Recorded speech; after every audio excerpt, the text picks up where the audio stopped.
سیکھتے ہیں سکھاتے ہیں. یہ مسلمانوں کے لیے یہ بہت بڑا ایک ذریعہ بنا ہے. یہ بیت اللہ جو ہے نا, یہ مسلمانوں کو آپس میں کنیکٹ کرنے کا صدیوں سے ایک بہت بڑا ذریعہ ہے. یہاں کے ترکی, پاکستانی, انڈونیشیا سب آ کے کیا ہوتے تھے, مل جاتے ہیں. تو میری خواہش تھی, میں نے کہا یار کبھی ان سے سلام دعا ہو جائے تو اچھا ہے, خوشی ہوگی. تو وہ میں نے ویسے ہی انڈیا کے کچھ لڑکے بیٹھے ہوئے تھے بیت اللہ میں, عمرہ کیا ہم نے. میں نے کہا یار وہ ایک شاعر ہے, انہوں نے کہا اتفاق سے عمرہ کرنے آیا ہوا ہے. میں نے کہا میری ملاقات کرا دو.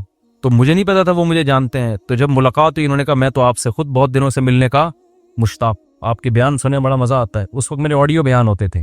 تو بات کیا کر رہا تھا میں, تو ان کا ایک شعر تھا, شعر ہی بھول گیا. شعر کا ایک جملہ مجھے یاد ہے, کیونکہ ہم ہر چیز آدھی یاد کرتے ہیں نا. وہ ابتدائی عشق میں دل ہوا یوں خراب آدھا والا شعر کی وجہ سے. تو اس نے کہیں اپنی محبوبہ کا شاعر نے تذکرہ کیا ہوگا کہ وہ کہیں چلی گئی, یوں ہو گیا, ٹینشن میں آ گیا. تو اس نے لکھا یہ انہونی نہیں ہوتی تو پھر ہونے کو کیا ہوتا. یہ انہونی نہیں ہوتی تو پھر ہونے کو, یعنی دنیا میں کچھ عجیب سے کام ہوتے ہیں تو پھر ہوتا ہے نا کچھ, تو آدمی انجوائے کرتا ہے کچھ ہوا ہے. یعنی اگر شاعر کا تخیل بیان کر رہا ہوں, ایسا نا آپ اس شاعر کو کہیں کون سی معشوقہ تھی تمہاری مارکیٹ سے شارٹ ہو گئی, مفتی صاحب نے ہمیں بتایا, شاید ہم پولیس بھیج کے اس شاعروں کا کلام کا کچھ بھی مطلب نکالا جا سکتا ہے. محبوبہ کے بجائے کچھ وسیم بھائی کو ڈال دو, ستار بھائی کو ڈال دو, وہ ٹینشن نہیں ہے. تو شاعر کے کلام کو کبھی الفاظ کو نہیں پکڑا جاتا, اس میں ہر آدمی اپنے حساب سے اس کا مفہوم بیان کر رہا ہوتا ہے. تو ہم نے اس کو اپنے حساب سے اس شعر کو لیا کہ دنیا میں کچھ ہونے کے لیے کچھ انہونیوں کا ہونا بولو ضروری ہے. سمجھ رہے ہو, دیکھو بعض لوگ کچھ کر کے موسٹ وانٹڈ بن جاتے ہیں تو وہ اسی کو انجوائے کرتے ہیں. کہتے ہیں اگر یہ نہ ہوتا تو ہم موسٹ وانٹڈ, وہ کیا ہے, بدنام جو ہوں گے تو کیا نام نہ ہوگا. نام پیدا کرنے کے لیے بدنام ہونا بھی ضروری ہے. تو اس نے کہا یہ انہونی نہیں ہوتی تو پھر ہونے کو کیا ہوتا. تو میں یہ کہہ رہا ہوں اگر یہ ٹینشنیں دنیا میں نہ ہو تو ہونے کو کچھ ہو ہی نہیں. آپ نے بیگم کو بات سمجھائی, سمجھ گئی. اس نے آپ کو سمجھایا, آپ کی سمجھ میں فوراً آ گیا کہ یہ کیا کہہ رہی. آپ نے اپنے بچے کو ایک دن کچھ سمجھایا, اس کی سمجھ میں فوراً آ گیا. تو گالیاں ہوتی دنیا میں, پھر کوئی بلب کے رشتہ داروں کو گالیاں دیتا, بولو نا. تو خیر اور شر کا مقابلہ کیا ہو جاتا, ختم. پیغمبر امتیوں کو سمجھاتے, 2 منٹ میں بات سمجھ میں آتی. نبی آ کے سمجھاتے, بھئی یہ 360 بت پتھر کے بنے ہوئے تم نے رکھے ہوئے ہیں, یہ غلط ہیں. وہ کہتے ہیں او اچھا, یہ تو بالکل صحیح کہا آپ نے, ہم اپنے ہاتھوں سے اپنے خدا کو بناتے ہیں, یہ بننے میں ہمارے محتاج, تو بھلا یہ ہماری مدد کیسے کریں گے. بات تو کلیئر تھی نا 2-2-4 کی طرح, مگر ان کی کھوپڑی میں نہیں آئی ہے. 10,000 کا لشکر لے کے مکہ پہ حملہ ہوا ہے, خون بہے ہیں, لو عورتیں بیوہ ہوئیں, بچے یتیم ہوئے. اتنی سی بات سمجھانے کے لیے 23 سال کی ٹینشن ہے, پھر جا کے بھی سمجھ میں پھر بھی نہیں آئی. پھر مکہ فتح ہوا تو نبی نے بیت اللہ کے اندر 360 بت گرائے اپنے ہاتھوں سے, وہ بھی طاقت کے زور سے سمجھ میں آئی ہے, ورنہ پھر بھی نہیں آئی. اگر یہ حملہ نہ ہوتا تو آج تک 360 بت رکھے ہوئے ہوتے, آپ دلائل میں مناظرہ ہی کر رہے ہوتے, بحث ہی کر رہے ہوتے, کسی کی کھوپڑی میں نہیں آتی بات. تو بھائی اتنی بڑی حقیقت جب بحث سے کسی کی کھوپڑی میں نہیں آئی تو آپ کی بیگم آپ کی فرما بردار کہاں سے بن جائے گی, کیونکہ آگے اس کے پاس بھی دلائل ہوتے ہیں سمجھانے کے لیے. آپ اس کو جب سمجھاؤ گے شوہر کے یہ حقوق ہیں تو کہے گی کیا صرف شوہر ہی کے ہیں, بیوی کے نہیں ہوتے. اب کیا جواب دو گے آپ, اب یا تو 10,000 کا لشکر لے کے سسرال پہ حملہ کرو, یہی ہوگا. 10,000 کا لشکر لے کے کیا کرو, سسرال پہ حملہ کرو, اپنے حقوق پاس کرواؤ. ایسا نہیں ہوگا. تو بس یہی ہے کہ آپ نے سمجھایا, نہیں سمجھ میں آیا. اس نے سمجھایا, آپ کی سمجھ میں نہیں آئی. ہنسی خوشی زندگی گزارو. بولو یہ انہونی نہیں ہوتی تو پھر ہونے کو کیا ہوتا. تو اس لیے دنیا میں جو بھی ہو رہا ہے نا, اپنی ذمہ داری پوری کرو, اپنا الو سیدھا رکھو. جو اپنی ذمہ داریاں پوری کرو, باقی جو ہو رہا ہے ہونے دو, ٹھیک ہے نا. حکیم الامہ حضرت مولانا اشرف علی تھانوی رحمۃ اللہ علیہ ایک بات بہت زیادہ فرمایا کرتے تھے کہ جو چیز اختیار میں ہے اس میں سستی نہ کرو, جو اختیار میں نہیں ہے اس کی ٹینشن مت لو. اولاد بگڑ گئی, بھائی آپ نے کوشش کی سمجھانے کی, اب کنٹرول میں نہیں ہے, چھوڑ دو یار. یہ ساری زندگی یہی ٹینشن نہیں, بولو پالتے ہیں ٹینشن, میرا بچہ کیوں نہیں صحیح ہو رہا, میرا بچہ کیوں نہیں صحیح ہو رہا, میرا بچہ کیوں نہیں صحیح ہو رہا. چھوڑ دے یار اس کو اپنے حال پہ, چھوڑ دو اس کو اپنے حال. یہ کیوں نہیں ٹھیک ہو رہا, وہ کیوں نہیں ٹھیک ہو رہا, یہ کیوں نہیں صحیح ہو رہا, عمران خان نے جو وعدے کیے تھے پورے کیوں نہیں ہو رہے. تمہارے اور کم ٹینشن ہے یار, تو اللہ پوچھ لے گا بھائی جو آپ نے وعدے کیے تھے پورے کیے کہ نہیں کیے. تو جو کام اپنی ذمہ داری میں, حتیٰ کہ کسی نے ان سے پوچھا کہ حضرت میرا نماز میں دل نہیں لگتا, خیالات منتشر رہتے ہیں. انہوں نے فرمایا نماز میں دل لگانے کی کوشش کرنا فرض ہے, دل لگنا فرض نہیں ہے. کوشش کرو, لگے ٹھیک ہے, نہیں لگے تو بھی ٹھیک, ہمارے اختیار میں نہیں ہے بھائی. جب نماز میں دل نہ لگنے کبھی کیونکہ اللہ نے کبھی ایسی بات پہ اللہ آپ کو نہیں پکڑے گا جو آپ کے اختیار میں نہیں. ہمارے جامعہ دارالفتہ میں حضرت مفتی رشید احمد صاحب کے ایک مرید تھے کیا ہیں ابھی بھی, تو وہ نماز میں ان کو نیند بہت آتی تھی, ویسے جاگتے رہتے تھے, ادھر نیت باندھی سو گئے, ادھر نیت باندھی کھڑے کھڑے سو رہے ہوتے تھے, سردے میں گئے اٹھ ہی نہیں رہے, کونی مار کے اٹھاتے تھے ان کو, اڑو وہی, اور ویسے ٹھیک ٹھاک پھر رہے ہیں. وہ تھے بڑے نیک, ان کو فکر تھی یار نماز میں دل لگانا چاہتا ہوں, اور نمازیں بھی ماشاءاللہ بہت پڑھتے تھے, تہجد کے پابند, لیکن جب کھڑے ہوئے سو جاتے. تو ایک دن انہوں نے لکھا کہ حضرت میں ٹینشن میں آ گیا ہوں, میں نماز میں ادھر نیت باندھی اور ادھر آنکھ لگ گئی. فرمایا کوئی ٹینشن لینے کی بات نہیں ہے, نماز کا بھی پورا ثواب مل رہا ہے بھائی, نماز کا بھی پورا ثواب اور نیند کے بھی مزے, کیونکہ یہ آپ اپنے اختیار سے یہ نہیں کر رہے, یہ غیر اختیاری ہے. جان کر کوئی خراٹے لے رہا ہے نا کم بخت نماز میں کھڑا ہوا ہے اور آنکھیں بند کر کے کوشش کر رہا ہے کہ میں سو جاؤں, یہ غلط ہے بھائی. آپ جاگنے کی کوشش کر رہے ہو پھر بھی نہیں جاگتے, کوئی ٹینشن کی بات نہیں ہے, اس سے نہ کوئی درجات میں کمی آئے گی. آج بہت سے لوگ کہتے ہیں نماز میں مزہ نہیں آ رہا, ہم کو نماز میں مزہ نہیں آ رہا. بھائی مزہ تو بریانی کھانے میں آئے گا مسالے والی, اس میں اگر نہیں آ رہا مزہ تو ڈاکٹر کو بتائیں. پیٹ میں کوئی پشاور میں گئے اور چپلی کباب کھانے کا مزہ نہیں آیا تو یہ پشاور کا فالٹ نہیں ہے, یہ آپ کے پیٹ کا فالٹ ہے. آپ چائے کے عادی ہو, آپ کوئٹہ اور چمن میں بھی آپ کو چائے پینے میں مزہ نہیں آیا تو چائے کا فالٹ نہیں ہے, آپ کو غلط چائے پینے کی عادت پڑ گئی ہے. سٹوں کی بھی بات بتاؤں چھوڑ رہے تو اسی طرح یہ تو بریانی ہے مسالے والی, نماز مزے کے لیے تھوڑی ہے, بریانی ہے مزے کے لیے. نماز تو عبادت ہے, آپ نے پراپر طریقے سے اپنی ذمہ داری پوری کرنی ہے. کبھی انسان کی طبیعت میں نشاط ہوتا ہے, بڑا مزہ آ رہا ہوتا ہے نماز میں, آنسو نکل رہے ہوتے ہیں, کبھی طبیعت میں ٹینشن ہوتی ہے, تو آپ اپنی ذمہ داری پوری کرو, ان چکروں میں مت پڑو کہ مزہ آ رہا ہے یا نہیں آ رہا. سمجھتے ہو کہ نہیں سمجھ